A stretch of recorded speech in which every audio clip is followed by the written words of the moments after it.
ზეცის პოეზია ისევე შორება galaktikas.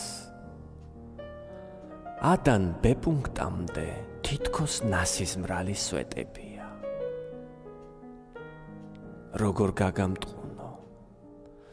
როგორ გაგამტყუნო galaktion, თქვენნაირები ხომ დედამიწაზე არ ეტევიან.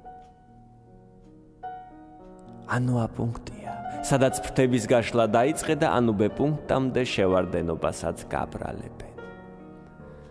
სული ღმერთისთვისო, ხორცი მიწადაო, და იმ ცხედარს შერჩა 68 წლის და უიღბლობის ნაპრალები.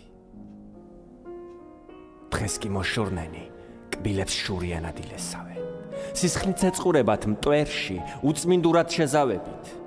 ნაეშმაკარი და ცივი, ახალისთვის მთვარესავით, ქმნიან ორეულებს, ვითომ პოეზიის მეძავები. რადგან შეესივნენ ქვეყნის განედებს და ჰორიზონტებს, უნდათ ოკეანე ასე პირტიტველად გადაცურონ, მაგრამ კალმის წვერზე უკვე მე რამდენად მოიზომე მათი სანაპირო, ბოლო წვიმისაგან დანაწური. რადგან გამორჩეულს, გულსაც უჩვეულოდ გიკორტნიდა, ლექსი გასაყიდი, ლექსი ვაჭრული და ნამუშტრალი. რადგან ხელმეორედ თავად დააშენე ნიკორწმინდა. რადგან ლურჯად ცხენებს ნისლის ნამქერებში გაუსწარი. რადგან ჯვარიზიდე ერთად მოკვდავის და მესაფლავის.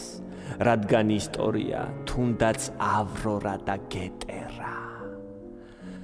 ლექსში ჩატეული რადგირს ემოცია დეს ამბავი, როცა მთაწმინდაზე დარჩი მთვარესავით ვეტერანი. რადგან ეპოქა ახლა უღმერთო და ნაკიანი. არ ყავს მე პატრონი ამდენ დაფნის გვირგვინს, ამდენ ორდენს, შენ კი ხელმეორედ მეფედ დაბადებას აგვიანებ. რადგან ტკივილია ისევ პოეტად რომ განმეორდე. როგორ გაგამტყუნო galaktion. A-დან B პუნქტამდე თითქოს ნასიზმრალი სვეტებია. ისე პატარა ეს ოხერი galaktika, თქვენნაირებიც კი დედამიწაზე არ ეტევიან.